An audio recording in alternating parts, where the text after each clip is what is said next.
স্বামী স্ত্রী আছে না নাই? আরো জোরে বলেন আছে না নাই? স্বামী স্ত্রী সবসময় বন্ধুর মতো থাকবেন। কিসের মতো? আপনাকে বিয়ে করানো হয়েছে, আপনি বিয়ে করেছেন দাবিক ফাইট করার জন্য নয়, বন্ধুর মতো থাকবেন। এক ছাদের নিচে থাকতে গেলে ঝগড়া হতে পারে, ভুল বুঝাবুঝি হতে, মনোমালিন্য হতে। স্বামী যেমন মানুষ, স্ত্রীও তো মানুষ।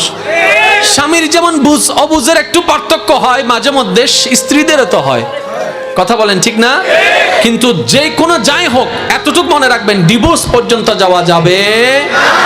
চরিত্র সৎ রাখার চেষ্টা করবেন, কারণ হাসরের ময়দানে বান্দার আমলের ভিতর যেটা সবচাইতে বেশি ভারী হবে তার নাম হচ্ছে চরিত্র। তার নাম কি? এই চরিত্রের ভিতরে জবান আছে না নাই?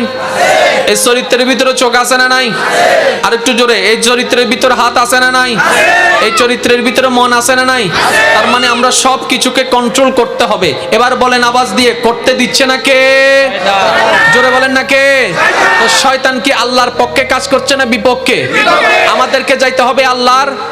তো সুতরাং শয়তানের সাথে বন্ধুত্ব থাকলেও এটা রাখা যাবে, যেই কোনো ভাবে শয়তানের সাথে আমাদের কানেকশন ডিসকানেক্ট করতে হবে। এবার শয়তানকে তো দেখা যায় না, শয়তানকে তো ছোঁয়া যায় না, শয়তানকে তো দেখা যায় না, ডিসকানেক্ট করব কিভাবে? আল্লাহর ওলিদের চরিত্রের মাধ্যমে আমরা জানতে পাই, ওনারা শিখাই দিচ্ছেন শয়তান যেটাকে হ্যাঁ বলবে তোমরা সেটাকে না করো, তোমরা শয়তান যেটাকে না বলবে শয়তান সেটাকে তোমরা সেটাকে হ্যাঁ বলো।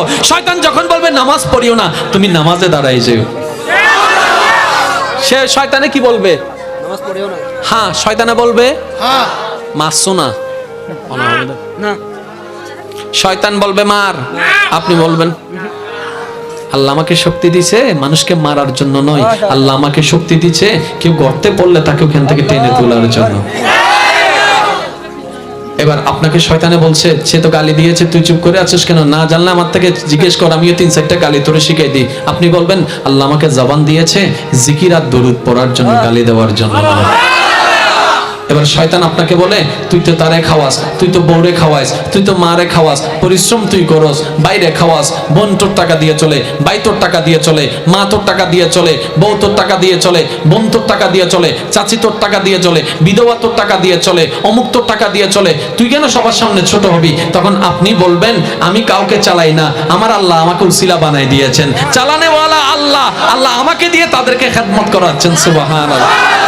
এখানে মনে রাখবেন এই কথাটা, আপনার টাকা দিয়ে যদি কেউ চলে খবরদার এটা বলবেন না আমি তোরে চালাই, আপনি এটা বলবেন আমার আল্লাহর বড় দয়া, আল্লাহ আমাকে দিয়ে অন্যের খেদমত করার সুযোগ করে দিয়েছে।